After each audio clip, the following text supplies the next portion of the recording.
Hey. Welcome to the Christian Mental Health Reset. Listen, I am so glad that you are here because we are about to hit you with some heat. Come on now.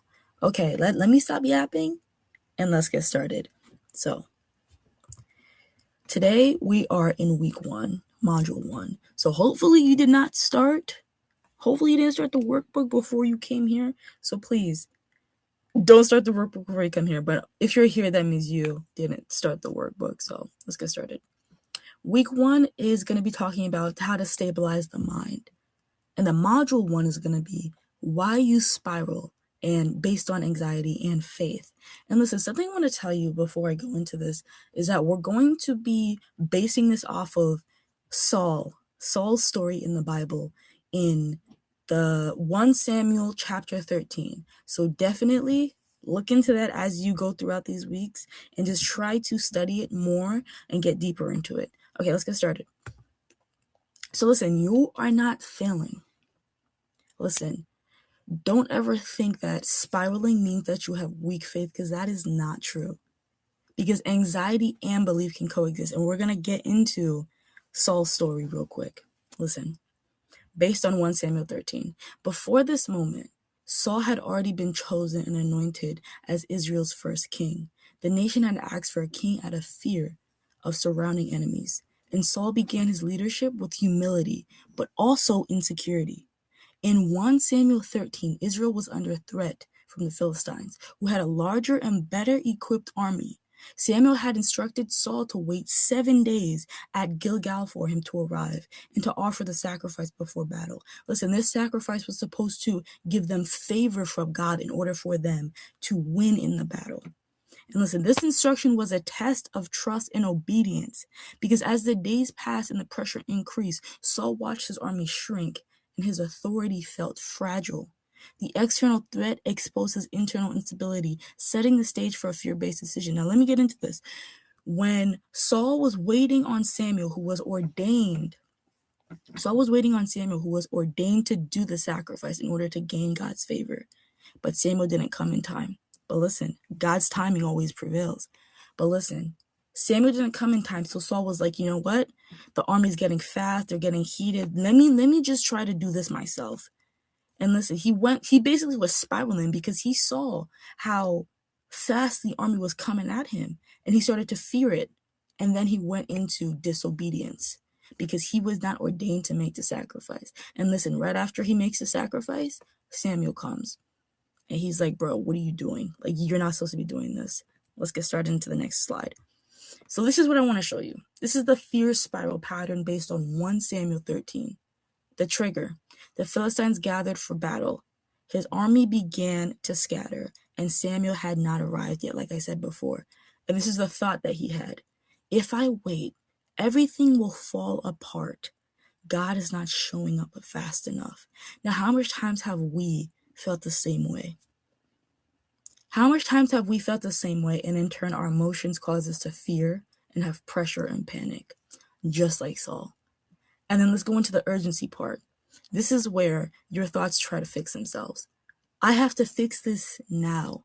If I cannot wait longer, if I don't act, we will lose. Now, something I want you to realize in the urgency part is how it keeps saying I.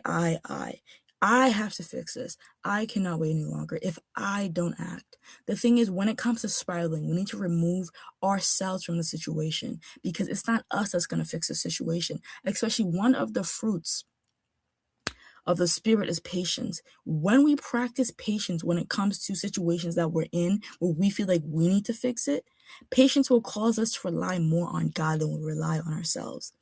And then we got reaction. Saul offered the sacrifice himself. He moved ahead of God's instruction. He chose control over obedience. That's a no-no.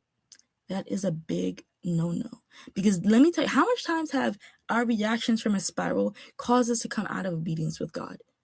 We may not realize it, but we have more in common with Saul than we actually realize, which is fairly interesting. Come on. Protection over peace. Protection over peace assume this is what we tend to do.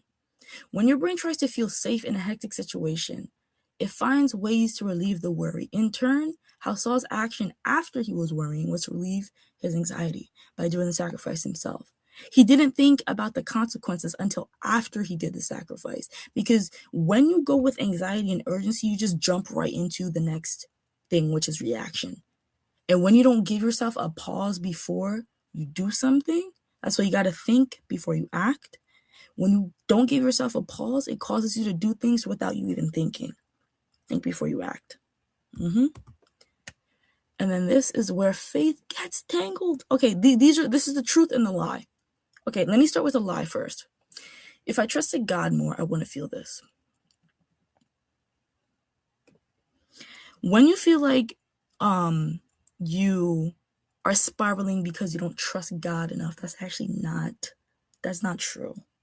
You trust God. But the thing is, it's an emotional thing, okay? Because Saul believed in God. Like, let's look at Saul. Saul believed in God, but fear activated before trust settled. Emotional activation is not proof of spiritual failure. And what I want to tell you, do not beat yourself up. Don't beat yourself up when you spiral. Don't go into that shame, even the shame spiral, making you feel like, oh my gosh, I just did this. God's gonna hate me. God's not gonna hate you. Don't beat yourself up. And listen, another thing is anxiety can override calm, even when faith is present. So don't feel like you lack faith because you spiral. That's not true. You don't lack faith. And we're going to get into what exactly is causing the spiral. Basically, the gentle shift. The gentle shift, my friend. Awareness creates space. We're going to get into what's causing the spiral later throughout the course. So when I tell you awareness is a big thing when it comes to actually allowing yourself to make better decisions. Because Saul moved from trigger to action without a pause. But if he was aware, when he had a trigger, which is Saul's trigger was that the enemy was coming fast at him and he started to feel fear. So he acted. If Saul saw the enemy coming fast at him and he started to feel fear and he paused and thought to himself, what can I do to wait on Samuel? No. How can I have patience at this moment to wait on Samuel, knowing that he's coming? Because Samuel said that he's coming. And it's like this. When we believe that God is going to come and do something in our lives, but he's taking his sweet time, and that we do it ourselves, we try to go faster than God. God said he's coming. Trust him. Stability begins when you pause between fear and decision, my friend. Stability. Because pausing, this whole course is about pausing, honestly. Pausing. Because there's a lot that can happen between a pause and a reaction. Because when you pause before a reaction, my friend, like in Proverbs 13:16, wise people think before they act. This is the basis. I feel like Proverbs, I love Psalms, that's why I said Psalms, but I feel like Proverbs 13:16 really goes deeper into this, and I love it. Wise people think before they act. Now let's get into the next slide.